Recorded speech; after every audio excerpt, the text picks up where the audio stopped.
अस्सलाम वालेकुम क्लास। उम्मीद है सब लोग खैरियत से होंगे। आज हमारा सेकेंड ईयर इंग्लिश नावल के हवाले से लास्ट लेक्चर है द प्रेजन ऑफ जेंडा का।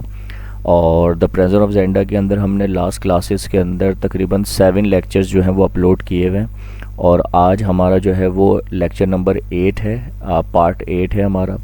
और जेंडा के अंदर बेसिकली 22 चैप्टर्स हैं और अभी तक तकरीबन हमने 13 चैप्टर्स जो हैं वो एक्सप्लेन कर दिए थे इन 7 लेक्चर्स के अंदर। तो आज हमारा 8वां कह लें कि लेक्चर है और इस 8वें लेक्चर के अंदर हम ये प्रेजन ऑफ जेंडा जो है इसकी एक्सप्लेनेशन कंप्लीट कर देंगे। तो आज हमारा टॉपिक जो है वो second year English novel the prisoner of Zenda written by Anthony Hope Hawkins, reading with explanation part 8। ठीक है ना। तो आज हम 8वां पार्ट डिस्कस करने लगे। ठीक है जी।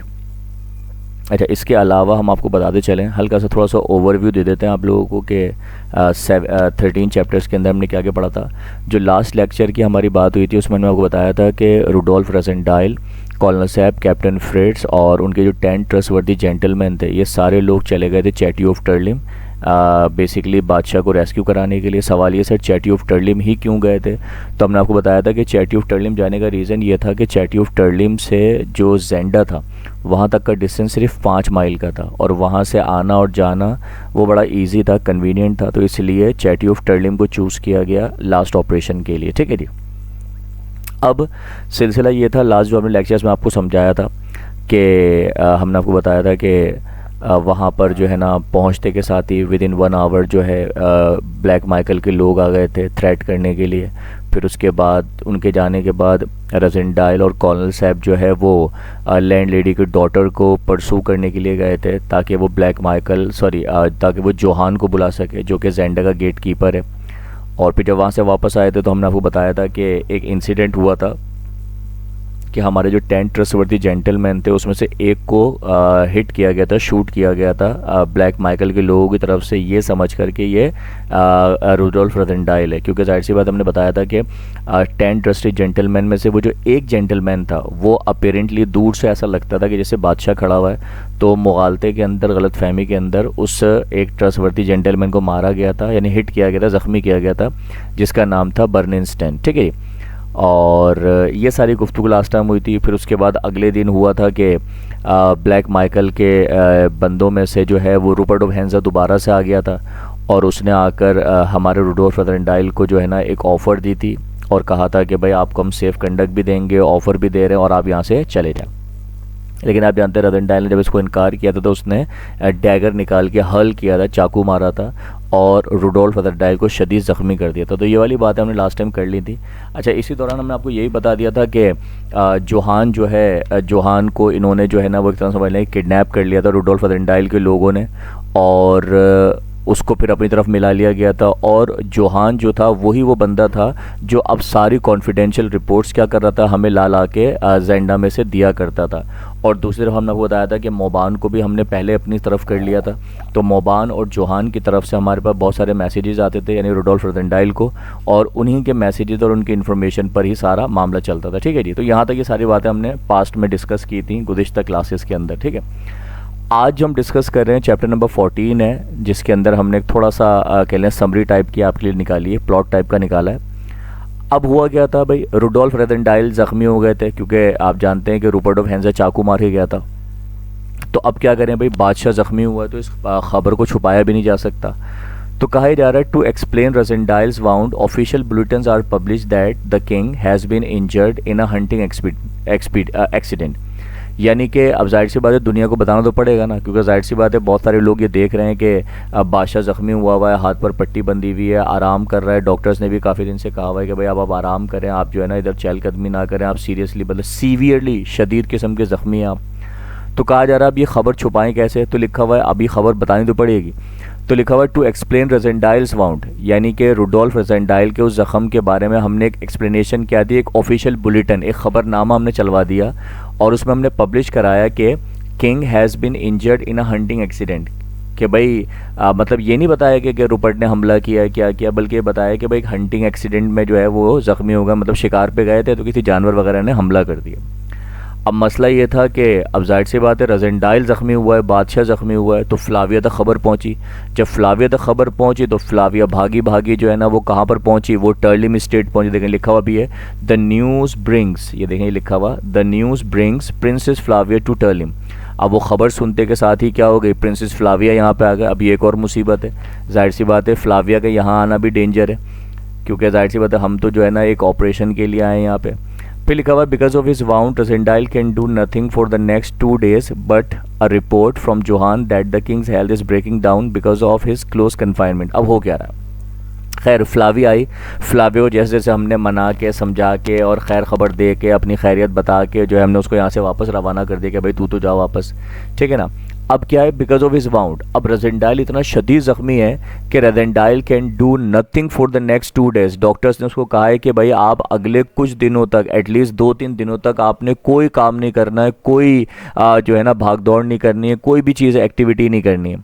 लेकिन आप ही जानते हैं but a report from Johan, लेकिन आप जानते हैं दूसरी तरफ से जोहान की खबरें आ रही हैं, क्योंकि आपको हमने बताया था कि जोहान को भी हमने अपनी तरफ मिला लिया था। तो अब जोहान खबरें ला के हमें दे रहा है जेंडा में से, और वो खबर क्या है, that the king's health is breaking down, कि वो जो ओरिजिनल वाला बादशाह है किंग रुडोल्फ एल्बर्ग जो कि ब्लैक माइकल की कैद में है, जेंडा में कैद किया हुआ है, तो जोहान आकर बता रहा है कि भाई जो असली वाला बादशाह है जो किंग रुडोल्फ एल्बर्ग है उसकी सेहत जो है वो गिरती चली जा रही है बिकॉज ऑफ इस क्लोज कन्फाइनमेंट, क्योंकि उसको एक 4 दीवारी में कैद करके, एक छोटे से कमरे में कैद करके रखा हुआ है, सही है ना जहाँ उसको चहलकदमी का कोई मौका मिल रहा है ना, वो मतलब एक सी कैद के अंदर रखा हुआ, बुरी तरीके से रखा हुआ है। तो जोहान आकर बता रहा है कि भाई उनकी सेहत बहुत ज़्यादा ख़राब हो गई है क्लोज कन्फाइनमेंट की वजह से, एक कैद की वजह से।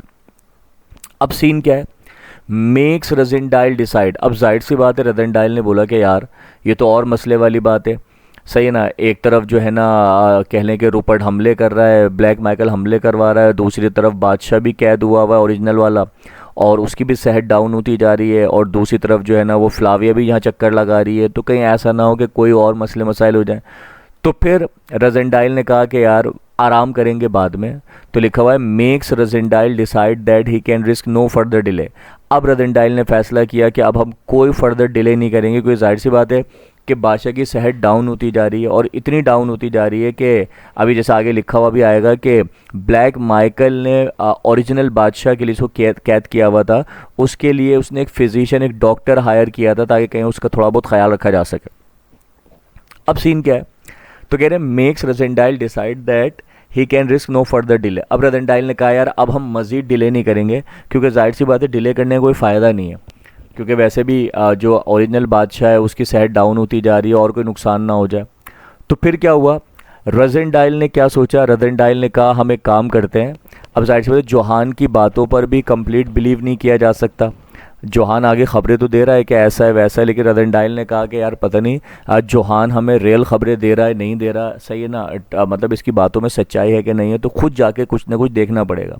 अब आपको याद होगा कि जोहान ने आके बताया था कि जो ओरिजिनल बादशाह हमारा किंग रुडोल्फ एल्बर्ग, उसको एक कह लें कि ओल्ड जेंडा के अंदर रखा गया है, और वहाँ तक पहुँचने का रास्ता जो है ना एक ब्रिज पर से है, और है ना अंदर भी सिपाही बैठे हुए हैं, और कमरे के अंदर कमरा बना हुआ है और अंदर भी सिपाही हैं, सही है। 3 दिन में ड्यूटी देते हैं, 3 रात में ड्यूटी देते हैं, मतलब बहुत सारी बातें थी। और उसने बताया था कि भाई बादशाह कमरे की पहचान ये है, उसके कमरे में विंडो लगी हुई है, और वो विंडो जो है वो बाहर से नज़र आती है, और वहाँ पर पाइप कंस्ट्रक्ट हुआ हुआ है जो कि मॉट की तरफ जाता है। ये सारी बातें हमने गुज़िश्ता लेक्चर में आपको बताई थी। अब इन सारी बातों की कंफर्मेशन करने के लिए हमने फ़ैसला किया है कि अब हम जाएंगे और जाकर थोड़ा रैगी करके आएंगे, देख कर आएंगे कि क्या वाकई में जैसा जोहान ने हमें बताया वैसा कुछ है भी कि नहीं। तो अब होता क्या है, एट नाइट, रात के वक्त, colonel Sapt and Rassendyll backed up by Fritz and 10 gentleman. अब हुआ क्या, रुडोल्फ रजेंडाइल ने प्लान बनाया कि आज रात हम क्या करेंगे, हम जेंडा की तरफ जाएंगे, हमला करने नहीं, बल्कि हम जेंडा को जाकर जायज़ा लेकर आएंगे कि हम किस तरह से यहाँ पे अटैक कर सकते हैं, किस तरह हम दाखिल हो सकते हैं, और प्लस हम वो कमरा तलाश करेंगे जहाँ पर ओरिजिनल बादशाह को रखा हुआ है। तो कॉर्नल सैप और रजेंडाइल ये दोनों आगे आगे थे, और इनको बैकअप कह लें सपोर्ट देने के लिए कैप्टन फ्रिट्ज और उनके 10 जेंटलमैन उनको पीछे पीछे सपोर्ट करते हुए आ रहे थे बैकअप पार्टी के तौर पर, सही है। Make a reconnaissance of the castle. और इन लोगों का मकसद क्या था कि आज इस कैसल की पूरी रैगी करनी है, यानी कि चेक करना है कि वो मॉड कहाँ है, वो पाइप कहाँ है, वो विंडो कहाँ है, वो कमरा कौन सा है। तो ये सारी बातें आज देखनी थी, चेक करनी थी, सही है। अब होता क्या है, कैप्टन फ्रिट्ज और जो 10 जेंटलमैन है, जो हमारे सिपाही हैं, वो तो हमने पीछे रखे हुए हैं, वो तो छुपे हुए हैं हिडन जगहों के ऊपर ना, बैकअप किया हुआ उन्होंने। अब कॉर्नल सैप और रजेंडाइल ये दोनों आते हैं मॉर्ट के पास। मॉर्ट से मुराद हमने बताया था कैसल के चारों तरफ एक तालाब सा बना हुआ है, सही है ना। तो अब रजेंडाइल करता है, रजेंडाइल कहता है कॉर्नल सैप से कि आप यहाँ पर खड़े रहें और मैं इस मॉर्ट के अंदर जो है ना वो कह लें कि डाइव करता हूँ, कूदता हूँ, सही है ना। और स्विम करते हुए मैं चेक करता हूँ कि वो पाइप कहाँ पर है, क्योंकि वही पाइप इस बात की निशानी है कि बादशाह के कमरा कौन सा है, क्योंकि वही पाइप सीधा कहाँ से कंस्ट्रक्ट होके आ रहा है, वो बादशाह के रूम में से कंस्ट्रक्ट होके आ रहा है, सही है। तो कहा जा रहा है रजेंडाइल स्विम्स अक्रॉस द मॉट, रजेंडाइल जो है ना वो मॉट में कूदता है, स्विमिंग करता हुआ आगे बढ़ता है, एंड फाइंड्स द पाइप। और स्विमिंग करते करते करते जब वो चारों तरफ से वो घूमना शुरू करता है मॉट के अंदर, पानी के अंदर, तो उसको एक जगह पर जाकर वो पाइप मिल जाता है जो कि सीधा बादशाह के कमरे में जा रहा है। अब वहाँ पर एक क्या प्रॉब्लम थी, वो जो मॉड था जहाँ वो पाइप कंस्ट्रक्ट होके नीचे आ रहा था पानी की तरफ, तो लिखा हुआ है max of is asleep in a boat by the pipe. उसी मॉट के अंदर एक कश्ती खड़ी की हुई थी और उस कश्ती के अंदर कौन था, मैक्स हॉफ सो रहा था। अब मैक्स हॉफ बेसिकली कौन है, ये जोहान का ब्रदर था। तो मैक्स हॉफ वहाँ पे सो रहा था। और सवाल ये सर, ये यहाँ पर पानी के अंदर, ये कश्ती के अंदर क्यों सो रहा है। असल में ये वो जगह है जहाँ से बादशाह के कमरे तक पहुँचा जा सकता है, तो इसलिए यहाँ पर सिक्योरिटी के तौर पर, गार्ड के तौर पर ड्यूटी दे रहा था मैक्स हॉफ। लेकिन आप ये जानते हैं चूँकि रात का वक्त था, तो मैक्स हॉफ साहब भी आराम से कश्ती के अंदर जो है वो सो रहे थे। तो अब रजेंडाइल ने बोला खामखा इसकी नींद ख़राब करने से बेहतर है इसको सोते में मार दिया जाए। तो लिखा हुआ है Rassendyll silently stabs and kills him, यानी रजेंडाइल खामोशी से आता है और चाकू निकालता है और मैक्स हॉफ को सोते में ही क्या कर देता है, स्टैब कर देता है, चाकू घोंप देता है और इस तरीके से मैक्स हॉफ को वो यहीं पे हलाक कर देता है। फिर अब सवाल ये है, अब पाइप तो मिल गया है, अब इस पाइप के साथ हमने चेक करा तो हमें कह लें विंडो भी नज़र आना शुरू हो गई एक कमरे की तरफ। अब ये चेक करना था कि क्या वाकई ये वही वाला पाइप है जो बादशाह के रूम की तरफ जाता है और ये वही विंडो है जिसके अंदर बादशाह मौजूद है। तो लिखा हुआ है कि रजेंडाइल उसी पाइप के ऊपर चढ़ते हुए जाता है और लिखा हुआ है he hears a conversation between Detchard and wretch king, यानी ये वहाँ जाता है, ठीक है जी। तो लिखा हुआ है कि ही हर्स अ कॉन्वर्जेशन, यानी रजेंडाइल जो है वो उस पाइप के ऊपर चढ़ता है और ऊपर तक जाता है उस विंडो तक, और जब वो उस विंडो करीब पहुंचता है तो क्या लिखते हैं, he hears a conversation between Detchard and wretch king. वाकई में इससे अंदर से कॉन्वर्जेशन की यानी बातचीत की आवाज़ आती है, और बातें कौन कर रहा था, एक डैचर्ड बातें कर रहा था और बेचारा रेच किंग से मुराद जो बेचारा बादशाह था वो उससे मुखातिब था। यानी कि आपको पता होना चाहिए कि जो हमने बताया था कि जो ब्लैक माइकल के 6 लोग थे, जिसमें से हमने बताया था कि वो जो 6 गैंग के लोग थे, 3 रूरिटेनियन थे, 3 फॉरेनर्स थे। तो उनमें से आप जानते हैं 3 की ड्यूटी जो है वो दिन के वक्त होती है और 3 की ड्यूटी जो है वो रात के वक्त होती है। तो जो फॉरेनर्स वाले होते हैं उनकी ड्यूटी रात में होती है और जो रूरिटेनियन वाले हैं उनकी ड्यूटी दिन में होती है। तो कहा जाता है कि जब रजेंडाइल उस पाइप से ऊपर की तरफ जाता है और वो विंडो की तरफ जाता है और थोड़ा कॉन्वर्सेशन को सुनता है, तो उसको आवाज़ आती है वहाँ से कि वाकई में बादशाह और डैचर्ड जो है वो बातें कर रहे थे। अब सीन क्या है, कंफर्मेशन हो गई कि भाई हाँ वाकई में इस कमरे के अंदर बादशाह मौजूद है। अब रजेंडाइल यही तो मालूम करने आया था, तो रजेंडाइल ने कंफर्मेशन कर ली। अब रजेंडाइल वहाँ से वापस उतरता है, स्विम्स बैक टू सैप, और वापस उसी मॉट में से स्विमिंग करता हुआ वापस जाता है। अच्छा, अब ये जो स्विमिंग करके आने और स्विम करके वापस जाने के दौरान का एक इंसिडेंट था जो हम आपको बताते हैं, जो इसमें शायद अभी लिखा हुआ नहीं है। हुआ क्या था कि जब रजेंडाइल आया था कॉर्नल सैप के साथ और कॉर्नल सैप को कहा था कि आप जो है ना बाहर स्टे करें, और रजेंडाइल ने डाइव किया था पानी के अंदर और वो स्विमिंग करता हुआ आगे गया था। तो आप ये जानते हैं कि ऊपर से उसी टाइम जिस टाइम रजेंडाइल ने डाइव किया था पानी के अंदर, तो बिल्कुल उसी टाइम कैसल के ऊपर वाले फ्लोर से एक विंडो खुलती है और उस विंडो में कौन था, रुपर्ट ऑफ हेंजा। रुपर्ट ऑफ हेंजा वहाँ पर आता है विंडो से जायज़ा लेने के लिए, ऐसे थोड़ा ओवरव्यू करने के लिए। और वहाँ पर अगर आप मूवी देखें तो मूवी में भी दिखाया गया है कि जो रुपर्ट ऑफ हेंजा था वो वहाँ खड़े होकर जो है वो सिगरेट पीता है। और जब वो हल्के से निगाह मारता है ज़मीन की तरफ, नीचे की तरफ, तो उसे पानी डिस्टर्ब नज़र आता है। अब जाहिर सी बात है कि एक मॉट है, एक तालाब है, उसमें जाहिर सी बात है पानी इतनी रात को डिस्टर्ब होना, हिलना जुलना, तो इसका मतलब है कोई ना कोई इसके अंदर या तो कूदा है या इसमें से निकल के गया। तो जो रुपर्ट ऑफ हेंजा था उसको अंदाज़ा हो जाता है कि यहाँ पर कोई ना कोई दाखिल हुआ है, इस पानी में कोई ना कोई कूदा है। और जिस टाइम विंडो खुली थी उसी टाइम रुपर्ट ऑफ हेंजा जो वो था हमारा कॉर्नल सैप जो था, वो फटाफट छुप जाता है साइड के अंदर कि कहीं रुपर्ट देख ना ले। और लेकिन रुपर्ट जो था वो बड़े गौर से और बड़ा कैजुअली कहा जाता है कि वो सिर्फ निगाह मारता है और उसे अंदाज़ा हो जाता है कुछ ना कुछ गड़बड़ है, लेकिन वो बड़ा नॉर्मल रहता है। आराम से वो सिगरेट पीता वहाँ खड़े होकर, सिगरेट फेंकता है, दरवाज़ा बंद करता है विंडो का, और वहाँ से वो ऐसे चला जाता है जैसे उसने कुछ ऑब्ज़र्व किए नहीं, लेकिन उसने प्रॉपर तरीके से सारी मूवमेंट ऑब्ज़र्व कर ली थी। देखा नहीं था कौन है, लेकिन उसको ये अंदाज़ा हो गया था कि कोई ना कोई है ज़रूर। अब होता क्या है, जब रोज़ेंडाइल साहब सारी रैगिंग करके वापस जा रहे थे स्विमिंग करके, और जैसे ही ये स्विम बैक होने के बाद वापस कॉर्नल सैप से जाके मिलते हैं मॉट के बाहर, और अब लिखा हुआ है and as they leave the moat, जब ये मॉट से जाने लगते हैं, they and their followers have a fight with Krafstein, Lauengram and Rupert of Hentzau. होता क्या है, वो जो रुपर्ट ऑफ हेंजा ने ऊपर से ऑब्जर्व किया था ना, तो अब बिल्कुल वही सीन है कि रुपर्ट वहाँ से तो नॉर्मल चला गया था, लेकिन असल में रुपर्ट ने फटाफट जाकर अपने दोनों बंदों को, लॉन्गरम और क्राफ्टस्टीन को, अपने साथ उठाया और वो मेन दरवाज़ा कैसल का खोल के घूम के पीछे की तरफ वापस आया अपने बंदों के साथ, क्योंकि उसे पता हो गया था कि यकीनन कोई ना कोई जो है वो यहाँ पर मौजूद है, कुछ ना कुछ बाहर गड़बड़ चल रही हो।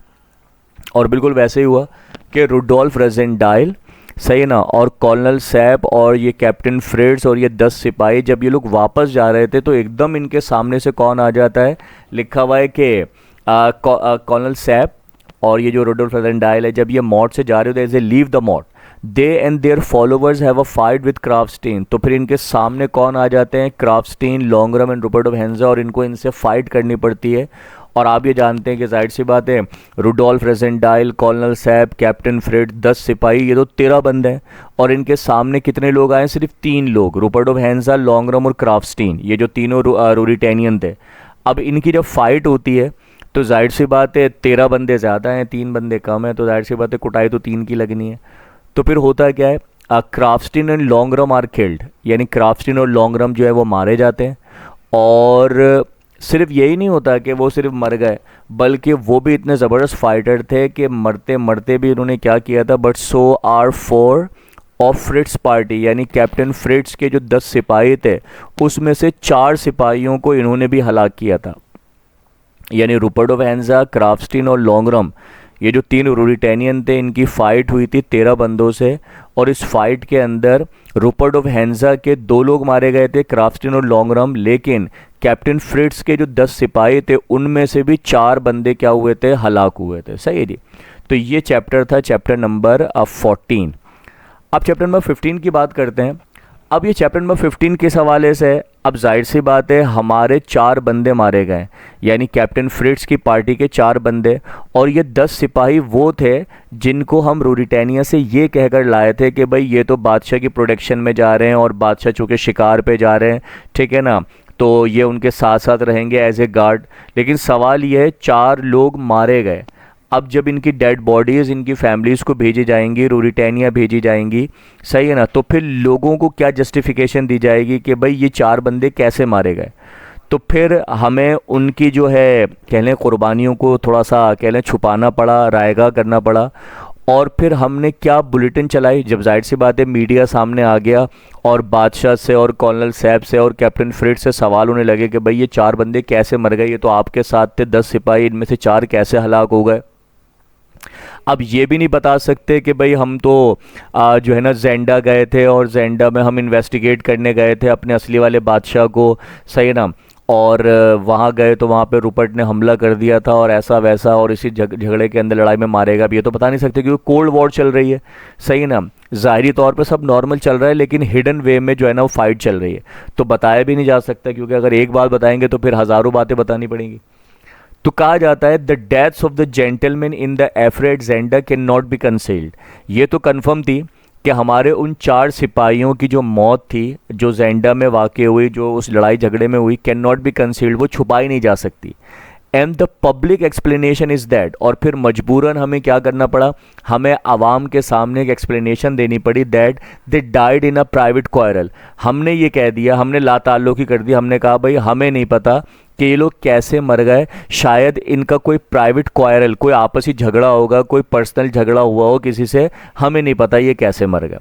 यानी हमें उनकी कुर्बानियों को थोड़ा सा रायगा करना पड़ा, हमें उनकी कुर्बानियों को थोड़ा ज़ाया करना पड़ा। ठीक है जी, तो एक चीज़ तो बता दी हमने दुनिया को कि भाई ये लोग जो है अपने ज़ाती झगड़े में मारे गए, हमें इसका पता नहीं है। अब देखा जाए तो जाहिर सी बात है एम्बेरसमेंट थी बादशाह को भी कि यार हमारे इतने वफादार सिपाही हमारी वजह से मारे गए और हमने पब्लिकली उन्हें क्या कह दिया कि भाई ये अपने आपसी झगड़े में मारे गए, हमें नहीं पता, सही है। खैर कभी कभी जो है ना बड़ी बातों को छुपाने के लिए छोटी मोटी कुर्बानियाँ ज़ाया करनी पड़ती हैं। अब एक एम्बेरसमेंट ये हो गई, अब दूसरा मसला क्या है, यानी अब देखें ना प्रॉब्लम के बाद प्रॉब्लम जो है वो आती चली जाएंगी।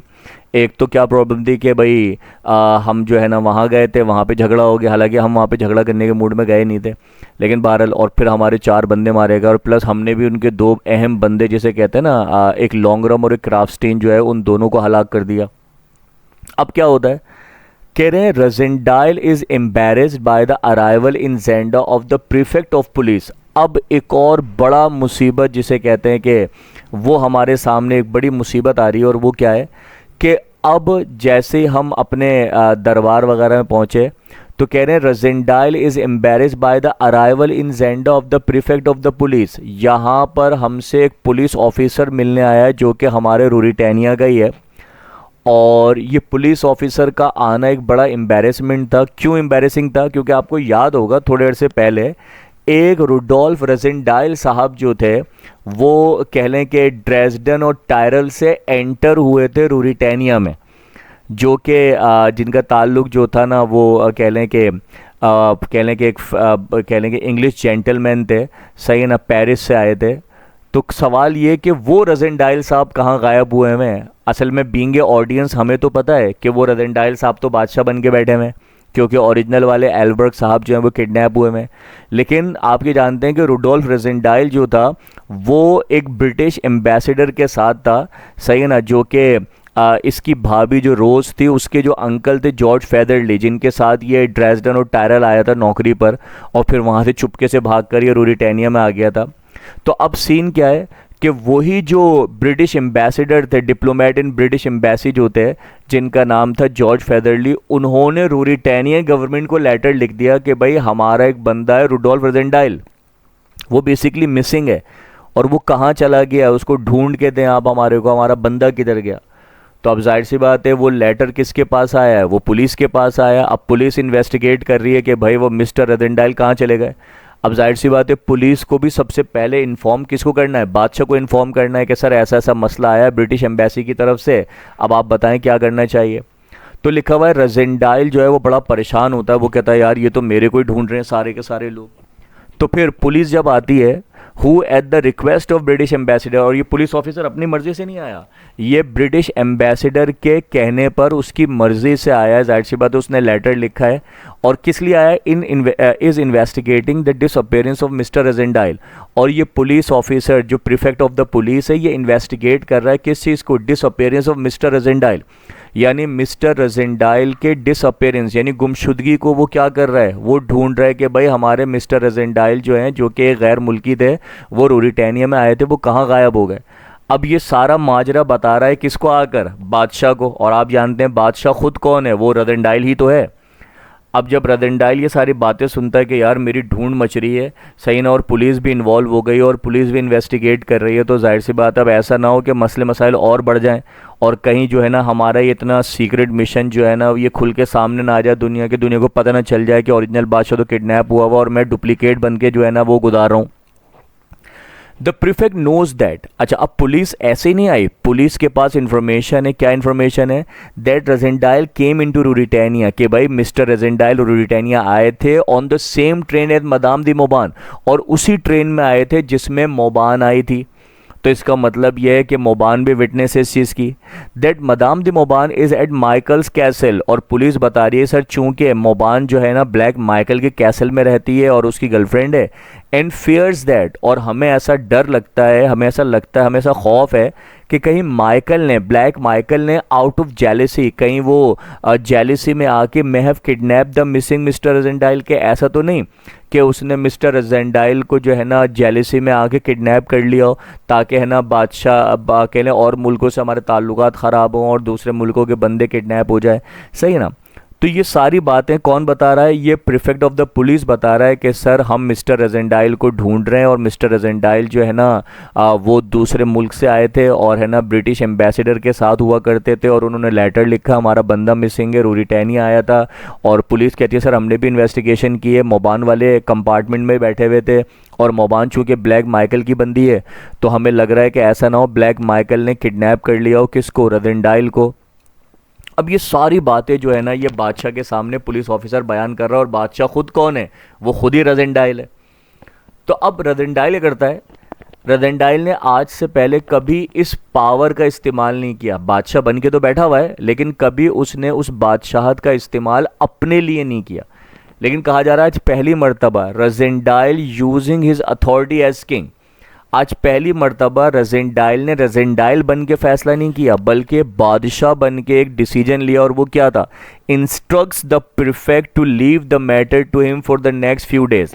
यानी रुडोल्फ रेजेंडाइल एज ए बादशाह उस प्रीफेक्ट ऑफ द पुलिस को ऑर्डर करता है, इंस्ट्रक्ट करता है कि ये जो मसला है ना रेजेंडाइल को ढूंढने वाला, वो पुलिस वाला किस पर छोड़ दे? वो बादशाह पर छोड़ दे अगले कुछ दिनों तक, एंड रिटर्न टू स्टेल्सा। और बादशाह ने यानी रेजेंडाइल ने उसको ऑर्डर दिया कि आप ये मैटर हम पे छोड़ दें, है ना, हमारे पास भी फ़ौज आएगी और हम अपने बंदों के ज़रिए से आपके मिस्टर रेजेंडाइल को ढूंढते हैं।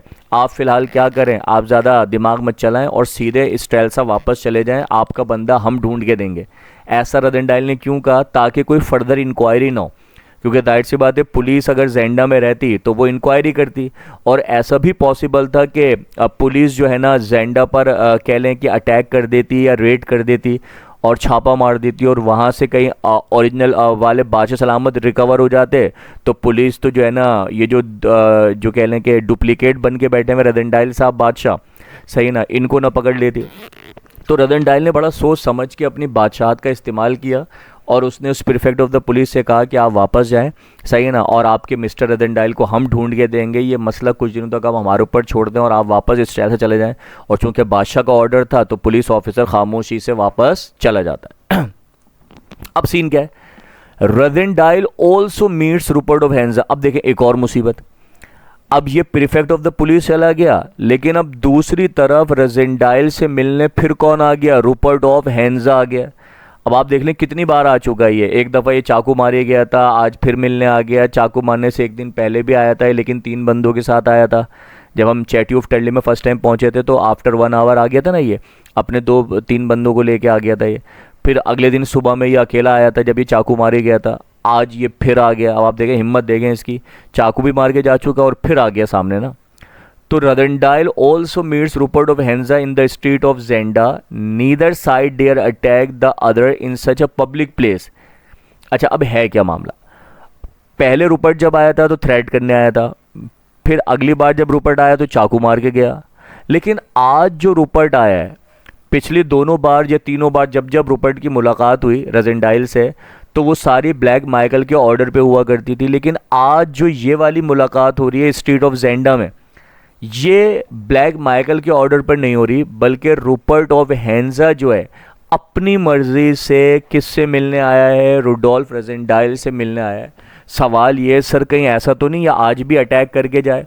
लेकिन आप ये जानते हैं आज रज़ेंडाइल को कोई भी डर नहीं है इसके अटैक का, क्योंकि आज ये एक बहुत बड़ी पब्लिक प्लेस पर मिलने आया है जहाँ पर चारों तरफ लोग ही लोग हैं बादशाह की वजह से, और अगर आज रूपर्ट ऑफ हेंजा हमला करता है तो ये बच के नहीं जा सकता यहाँ से। लेकिन मज़े की बात यह है आज रूपर्ट ऑफ हेंजा हमला करने नहीं आया, लड़ने झगड़ने नहीं आया, बल्कि एक तरह का प्रपोजल लेके आया है। और क्या प्रपोजल है?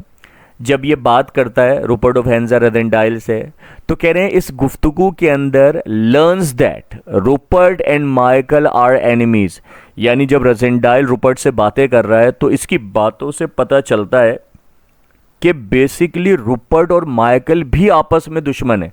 हम तो शुरू से ये पढ़ते हुए आ रहे थे ना कि ब्लैक माइकल का ख़ास बंदा है, राइट हैंड बंदा है रूपर्ट ऑफ हेंजा।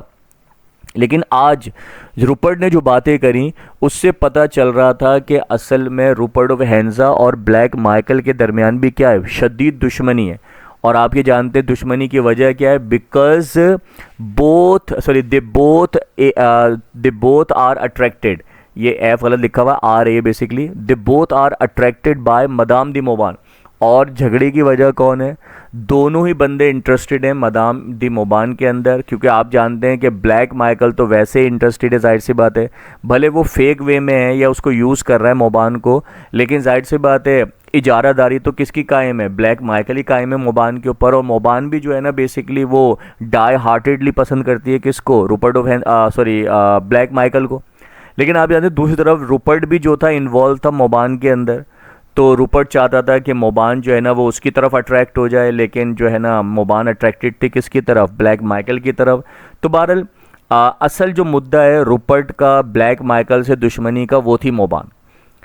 अब जब ये सारी बातें सामने आई तो रूपर्ट ऑफ हेंजा आज एक प्रपोजल क्या लेके आया है, बड़ा अहम प्रपोजल है। और रूपर्ट क्या कहना चाहता है? रूपर्ट ने रज़ेंडाइल को समझाने की कोशिश करी कि यार देखो तुम्हारा दुश्मन भी ब्लैक माइकल है और मेरा दुश्मन भी ब्लैक माइकल है, तो क्यों ना हम दोनों एक होकर ब्लैक माइकल को निपटा देते हैं।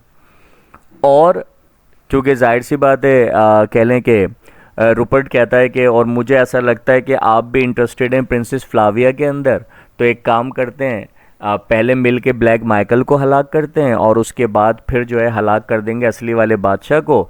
तख्तो ताज आप अपने पास रख लीजिएगा, फ्लाविया आपको फ्री में मिल जाएंगी, आप बादशाह बन के ज़िंदगी गुजारिएगा, ब्लैक माइकल रास्ते से हट जाएगा तो मोबान हमें मिल जाएगी। तो ये आज का जो है प्लान लेकर रूपर्ट आया है किसके पास? रुडोल्फ रज़ेंडाइल के पास। और देखें क्या लिखता है, कहते हैं कि रूपर्ट मेक्स द अनस्क्रपलस सजेशन, एक बड़ा बेहतरीन सा सजेशन लेके आया है। और क्या क्यों लेके आया है? टू रज़ेंडाइल्स एंगर, आकर बताता है कि देखें रज़ेंडाइल साहब बड़ा गुस्सा है ना आपको, आप बड़े नाराज़ रहते हैं, ब्लैक माइकल से नफ़रत करते हैं, आप बड़ा दुश्मन है आपका वो, तो एक काम करते हैं दैट दे शुड कंबाइन, हम दोनों क्या हो जाते हैं? हम एक हो जाते हैं। और एक होकर हम क्या करते हैं? To kill both the king and the duke, हम ब्लैक माइकल को भी हलाक कर देते हैं और जो ड्यूक असली वाला जो बादशाह है, सही है ना, हम उसको भी क्या कर देते हैं? हलाक कर देते हैं। तो सजेशन बेसिकली क्या था? यानी रूपर्ट ये चाहता है कि हम दोनों एक हो जाएं। कौन कौन? रूपर्ट और रुडोल्फ रज़ेंडाइल। और कह रहा है कि that they should combine to kill both the king, बादशाह को भी हलाक कर देते हैं एंड द ड्यूक, और ब्लैक माइकल को भी हलाक कर देते हैं। जब बादशाह हलाक हो जाएगा तो आपके लिए तख्तो ताज खाली हो जाएगा और फ्लाविया आपकी हो जाएगी।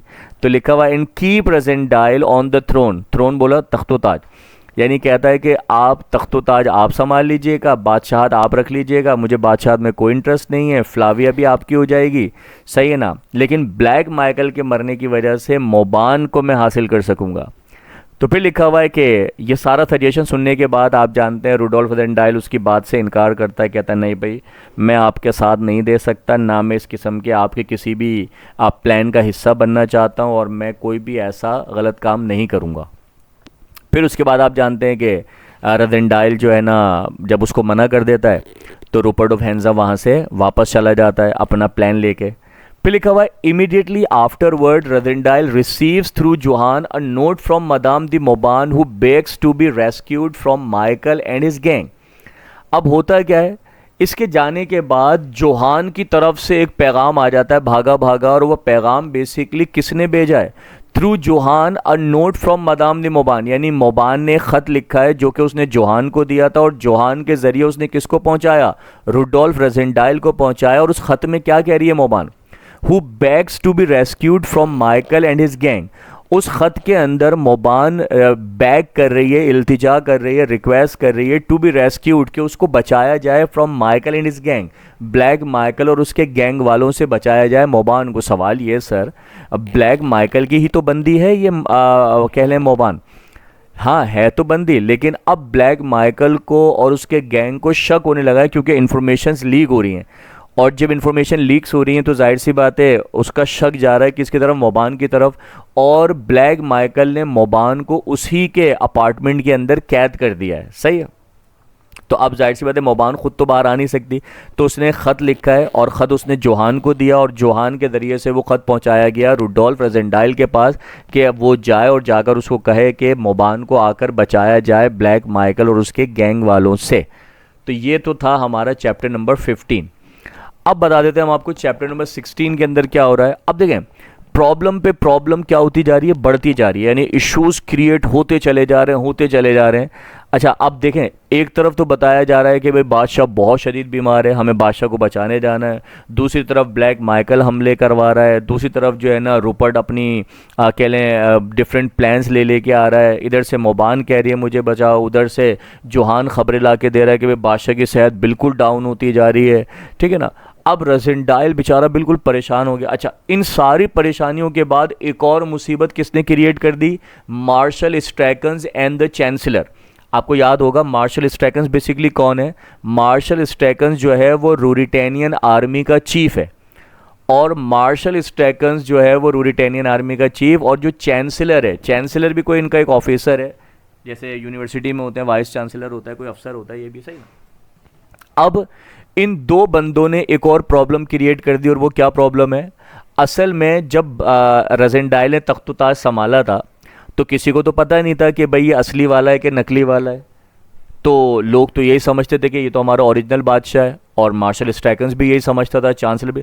तो आप भी जानते हैं बादशाहत से पहले ही डिसाइड हुआ था कि जैसे ही कह लें कि रुडोल्फ एल्बर्ट को बादशाह बना दिया जाएगा, और उसके कुछ अरसे के बाद डेट डिसाइड हुई थी कि प्रिंसेस फ्लाविया की और बादशाह की क्या करा दी जाएगी? शादी करा दी जाएगी। तो जैसे जैसे वो दिन, वो तारीख, वो लम्हे करीब आने लगे, तो मार्शल स्ट्रैकन और चांसलर ने बिना किसी से पूछे, क्योंकि सब कुछ तो डिसाइडेड था, उन्होंने क्या करा? उन्होंने इनकी शादी अनाउंस कर दी। देखो लिखा हुआ भी, मार्शल स्ट्रैकन और चांसलर ने क्या करा? जैसे जैसे वक्त करीब आया तो उन्होंने जो है ना बादशाह की और प्रिंसेस फ्लाविया की शादी अनाउंस कर दी। अब इन्हें ये पता ही नहीं था कि जो अभी बादशाह बन के बैठा हुआ वो ओरिजिनल है ही नहीं। और देखिए ब्रैकेट में हमने लिखा हुआ भी है, who both it must be remembered, ये दोनों ही बंदे, इट मस्ट बी रिमेंबर्ड, याद रखा जाए कि इनको ऐसा लगता था, believe Rassendyll to be the real king, वो तो यही समझ रहे थे कि जो इस टाइम बादशाह बन के बैठा हुआ यही असली वाला बादशाह जो कि रोजेंडाइल था। और इन बेवकूफ़ों ने क्या करा? Insist on its being announce that the king and princess Flavia will publicly solemnize their betrothal. Betrothal का मतलब होता है किसी भी रिलेशन में बन जाना, कोई मंगनी, कोई शादी, इस तरह की, इन अ फोर्टनाइट्स टाइम। यानी इन्होंने कहा कि अगले कुछ दिनों के अंदर बादशाह की और प्रिंसेस फ्लाविया की शादी जो है वो सोलमनाइज होने वाली, पब्लिकली सोलमनाइज होने वाली है, सही है ना, यानी मनाई जाने वाली है, सेलिब्रेट होगी, यानी कि उनकी शादी कराने वाले। फिर लिखा हुआ है, also there comes news through Johann that the king has become very ill. अच्छा, अब एक तो ये मुसीबत आ गई कि इन बेवकूफ़ों ने उनकी शादी अनाउंस कर दी, एक तो ये प्रॉब्लम आ गया। अब इसके बाद एक और प्रॉब्लम क्या हो गया? Also there comes news through Johann that the king has become very ill. अब जोहान की तरफ से एक और बड़ी खबर आ गई, और वो क्या है कि बादशाह सलामत बहुत ही ज़्यादा शदीद इल हो गए, so ill that a physician is being held in the castle to look after him. यानी इतने शदीद बीमार हो गए कि ब्लैक माइकल को लगने लगा है कि कहीं ये असली वाला बादशाह लुढ़क ना जाए, और उसने डर के मारे क्या करा? इसके लिए एक फिजिशियन, एक डॉक्टर जो था वो इसको लुक आफ्टर करने के लिए उसने हायर करके रख दिया कि भाई थोड़ा बहुत इसकी तीमारदारी कर, सही ना, अभी ये मरना नहीं चाहिए, ठीक है जी। अब रोजेंडाइल हैज़ टू स्ट्रॉन्ग रीजंस। अब रोजेंडाइल के पास दो बड़े अहम रीजंस हैं, और वो क्या हैं? हाँ जी, तो अब क्या लिखते हैं? अब बताया जा रहा है कि जो हमारे बादशाह सलामत रजेंडाइल साहब, रजेंडाइल हैज़ टू स्ट्रॉन्ग रीजंस। अब दो बड़े ज़बरदस्त किस्म के रीजंस हैं रजेंडाइल के पास। एक तो मसला ये है कि अगर अब मज़ीद फर्दर डिले किया तो रजेंडाइल ने अभी तो सिर्फ बादशाहत संभाली हुई थी, अब उससे प्रिंसेस फ्लाविया से शादी भी करनी पड़ जाएगी क्योंकि उन मार्शल स्ट्रैकन्स ने और चांसलर ने शादी अनाउंस कर दी है। और दूसरी तरफ एक और स्ट्रॉन्ग रीज़न क्या है कि बादशाह इतना शदीद इल हो गया है कि उसको देखभाल के लिए एक फिजिशियन, एक डॉक्टर हायर किया गया है। तो अब दो बड़े अहम रीज़न्स हैं कि अब कुछ भी करना है और बादशाह को जाकर हर हाल में क्या करना है, रेस्क्यू करना है, वरना ना बादशाह रहेगा और फिर शादी भी करनी पड़ जाएगी और मसले मसाइल और बढ़ जाएंगे और दलदल में फंसता चला जाएगा। सही है ना। अब क्या है भाई, तो लिखा हुआ है कि देयर फोर लिहाजा for pressing on immediately with an attempt to rescue the king. अब क्या है भाई, रजेंडाइल ने क्या करा, फॉर प्रेसिंग ऑन इमीडिएटली, इसने बड़ा जोर देकर कहा कि भाई अब हम फर्दर डिले नहीं करेंगे with an attempt to rescue the king. हमें इमीडिएटली क्या करना है, हमें अपने बादशाह को रेस्क्यू करने जाना है, हर हाल के अंदर कुछ भी हो जाए। अब बिना एक लम्हा ज़ाया किए हमने क्या करना है, हमने प्लान बनाना है और हमने प्लान के मुताबिक क्या करना है, हमने जाकर अपने बादशाह को बचाना है, कुछ भी करके बादशाह को बचाना है। लेकिन आपको याद होगा जो हमने गुज़िश्ता लेक्चर आपको दिया था उसमें हमने आपको बताया था कि जोहान जब इन्फॉर्मेशन दे रहा था तो उसने एक बात बड़ी अहम कही थी। उसने कहा था कि ब्लैक माइकल ओरिजिनल बादशाह को उस वक्त तक नहीं मारेगा जब तक वो इस डुप्लीकेट वाले को ना मार दे। और उसने ये भी बताया था कि अगर कभी किसी ने ज़ेंडा पर हमला किया बादशाह को बचाने के लिए तो ब्लैक माइकल ने अपने गार्ड्स को ऑर्डर दिया हुआ है कि अगर कभी हमला हो तो पहली फुर्सत में बादशाह को हलाक कर देना है। तो अब ये भी मसला है कि अगर हम हमला करने जाते हैं, अटैक करते हैं, तो जाहिर सी बात है हम कोई सुपरमैन तो है नहीं कि हम डायरेक्ट सीधा बादशाह के कमरे के अंदर पहुंच जाएंगे। सही है ना। तो जाहिर सी बात है वहाँ तक पहुँचने में काफ़ी टाइम लग जाएगा, लिहाजा अंदर वालों को खबर हो जाएगी कि बाहर हमला हो गया और वो अंदर बादशाह को हलाक कर देंगे। तो ये भी एक बड़ा मसला था। लेकिन रजेंडाइल ने ये सोचा कि यार बैठे हुए तब भी बादशाह जो है ना वो उसकी सेहत गिरती जा रही है, मसले मसाइल बढ़ते जा रहे हैं। तो उसने कहा कब तक, आखिर कभी ना कभी तो हमें अटैक करना है ना, कभी ना कभी तो हमें रेस्क्यू करना है ना। तो उसने बोला बस अब हम बिल्कुल डिले नहीं करेंगे और कुछ भी करके हम बादशाह को रेस्क्यू करेंगे। अब प्लान बनाना है। अच्छा, प्लान बनाने के लिए जाहिर सी बात है हमारे अपने पास तो कुछ है नहीं, हम तो उन सारी बातों पर चल रहे हैं जो हमें जोहान आके बता रहा है।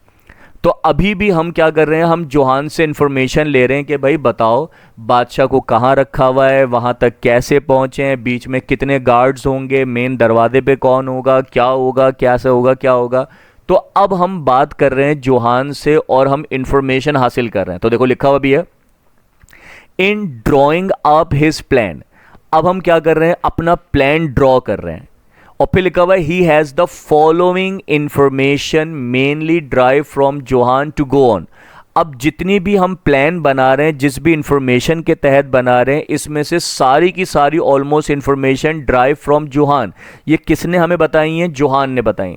यानी जितना भी प्लान बन रहा है वो जोहान की इंफॉर्मेशन के मुताबिक बन रहा है। अब जोहान की इंफॉर्मेशन क्या कहती है, कह रहे हैं the 4 survivors of the 6 now guard the king. आपको याद होगा जब तक हमने वो लास्ट टाइम वो कह लें कि रैगे करने नहीं गए थे और जब तक हमने ब्लैक माइकल के उन 6 में से जो 2 बंदे हमने हलाक किए थे रुपर्ट के साथ, तो रुपर्ट ऑफ हैंजा जब सामने से अटैक करने आ गया था, हम लोग जा रहे थे वापस, तो लॉन्गरम और क्राफ्टस्टीन हलाक हो गया था। तो पहले ब्लैक माइकल के गैंग के 6 बंदे थे, अब 2 तो लास्ट टाइम हलाक हो गए थे। तो अब कितने रह गए, ब्लैक माइकल के पास 4 बंदे रह गए। 4 कौन कौन से, इसमें से 3 फॉरेनर्स रह गए और 1 रूरिटेनियन यानी रुपर्ट ऑफ हैंजा रह गया। सही है। अब क्या है, पहले बादशाह को गार्ड करते थे सुबह में 3 बंदे और रात में 3 बंदे, पहले क्योंकि 6 हुआ करते थे, अब 6 नहीं, अब तो हैं ही 4। तो अब जब 4 हैं तो आप ये जानते हैं 2 दिन में गार्ड करते हैं और 2 रात में गार्ड करते हैं। ठीक है जी। तो लिखा हुआ है डैचर्ड एंड बर्सुनेन बाय नाइट। ये जो 2 फॉरेनर्स हैं डैचर्ड और बर्सुनेन, ये रात में ड्यूटी देते हैं। Rupert of Hentzau and De Gautet by day. Rupert और डी गॉटेड जो हैं ये दिन में ड्यूटी देते हैं और रात में ये फ्री घूम रहे होते हैं, मस्तियां कर रहे होते हैं। सही है। तो डैचर्ड और बर्सुनेन रात में ड्यूटी देते हैं, ये दिन में फ्री होते हैं, और रुपर्ट ऑफ हैंजा और डी गॉटेड ये दिन में ड्यूटी करते हैं, रात में फ्री होते हैं। सही, ये बात बड़ी अहम है। The two of duty rest in a room on the floor above the king cell. जिन दो बंदों की ड्यूटी ख़त्म हो जाती है उन्हें भी बाहर आने की इजाज़त नहीं है, वो भी बादशाह के रूम के अंदर वहीं पर आराम करते हैं। The door leading to pair of rooms containing the king and his guards is locked and only the 4 gentlemen have keys.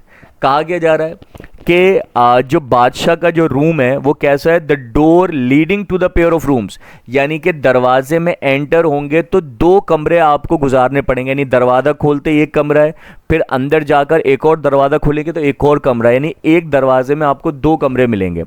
फिर लिखा हुआ है containing the king and his guards is locked, और आप ही जानते हैं कि उस कमरे के अंदर उन्होंने बादशाह को भी रखा हुआ है, गार्ड्स भी वहीं रहते हैं, और उस कमरे की चाबी अंदर के गार्ड्स के पास है और वो अंदर से अपने आप को लॉक रखते हैं। And only the 4 gentlemen have keys, और इन्हीं 4 लोगों के पास उस कमरे की चाबी है जो कि अंदर से खुल सकता है, बाहर से कोई नहीं खोल सकता। Michael's rooms are in the new part of the castle. अच्छा, ब्लैक माइकल का भी कमरा है, घर है, सही ना, लेकिन आप जानते हैं हमने शुरू में बताया था आपको कि जेंडा के 2 पार्ट्स हैं, एक ओल्ड जेंडा है, एक न्यू जेंडा है। तो जो ओल्ड वाला जेंडा है उसमें तो उसने कैद खाने बनाए हुए हैं, बादशाह को रखा हुआ है, सही ना, और जो न्यू वाला जेंडा है वहाँ पर कह लें ब्लैक माइकल खुद रहता है और मोबान का अपार्टमेंट है, और है ना, और भी जो इसके खासम खास लोग हैं उनके अपार्टमेंट वगैरह बने हुए हैं, ठीक है जी। और आपको बताया था हमने कि ओल्ड जेंडा और न्यू जेंडा को ज्वाइन करने के लिए एक ड्रॉ ब्रिज है। ड्रॉ ब्रिज से मुराद एक ऐसा ब्रिज जिसको थोड़ी देर के लिए लगाया जाता है, हटाया जाता है, यानी कि पोर्टेबल ब्रिज है, हटाया और लगाया जा सकता है, ठीक है। तो कहा गया जा रहा है, कह रहे हैं कि Michael's room are in the new part of the castle. Michael का जो घर है वो नए वाले कैसल में, just across the moat from the king cell. और आप ये जानते हैं कि अगर आप ओल्ड जेंडा से न्यू जेंडा में आना चाहते हैं तो हमने आपको वो जो लास्ट टाइम हमने आपको पूरा नक्शा समझाया था कि एक रास्ता और भी है जो कि आप ओल्ड जेंडा से पीछे की तरफ चले जाएं और बाहर मॉड बनी हुई पानी है, सही ना, वहाँ से आप स्विमिंग करते हुए जाएं तो थोड़ा आगे जाके एक चोर दरवाज़ा है जहाँ से आप इन होकर नए जेंडा में दाखिल हो सकते हैं, जहाँ का भी हम आपको इस्तेमाल भी बताएंगे। तो कह रहे हैं just across the moat from the king cell and by the drawbridge. आप ड्रॉ ब्रिज से भी आ सकते हैं और पीछे मॉड से भी आ सकते हैं। Madame de Mauban is locked in an apartment. ये हम आपको पहले बता चुके हैं कि ब्लैक माइकल ने मोबान को भी शक की बुनियाद पर उसी के अपार्टमेंट में कैद किया हुआ है, also in the new castle, और इसका अपार्टमेंट भी न्यू कैसल के अंदर। Just by the drawbridge but on the other side of the approach to it. और हमने आपको बताया था कि अगर आप न्यू जेंडा में आना चाहते हैं तो आप ड्रॉ ब्रिज के जरिए से भी आ सकते हैं, और हमने आपको एक दूसरा रास्ता ही बताया था, on the other side of the approach to it. वो दूसरा रास्ता कौन सा है, वो भी मॉट वाला रास्ता है। फिर लिखा हुआ on the duke holds the key to the drawbridge. और आप भी जानते हैं कि ये जो पुल बना हुआ है न्यू जेंडर से ओल्ड जेंडर तक का, इसकी चाबी जो है वो सिर्फ और सिर्फ ब्लैक माइकल के पास होती है, which is drawn back at night. और रात के वक्त ये ब्रिज हटा दिया जाता है और दिन के वक्त ये ब्रिज लगा दिया जाता है, और इसकी चाबी सिर्फ और सिर्फ ब्लैक माइकल के पास है। Johan and 5 other servant sleep in the entrance hall of the new castle. आप भी जानते हैं जो कैसल का मेन दरवाज़ा है, यानी जो बाहर का बंदा अगर कैसल में आना चाहता है तो मेन दरवाज़ा है, और मेन दरवाज़ा खोलते ही आपको जो गेट कीपर्स है वो मिलेंगे, जिसमें एक जोहान है जो कि इनका पूरा सिक्योरिटी इंचार्ज है, और 5 अदर सर्वेंट्स, और मज़ीद इसके साथ 5 बंदे होते हैं जो वहीं एंट्रेंस हॉल के अंदर आराम करते हैं, रहते हैं, सोते हैं, वहीं रहते हैं, और वो गेट की रखवाली करते हैं।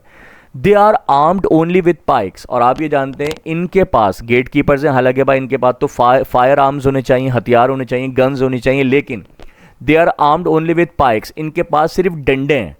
पाइक्स किसे कहते हैं, डंडों को जिनके ऊपर छोटा सा चाकू लगा हुआ होता है, लंबे लंबे डंडे होते हैं और ऊपर टॉप पे छोटा चाकू लगा हुआ होता है। तो इन गेट कीपर्स के पास कोई गन्स नहीं है रखवाली करने के लिए, बल्कि सिर्फ डंडे हैं इनके पास।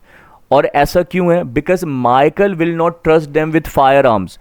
मसला क्या है कि ब्लैक माइकल को अपने बंदों पर भी भरोसा नहीं है कि कहीं ऐसा ना हो किसी दिन इनके अपने बंदे ही ब्लैक माइकल को हलाक ना कर दें। इसीलिए ब्लैक माइकल ने कभी भी अपने बंदों को गन्स वगैरह नहीं दी।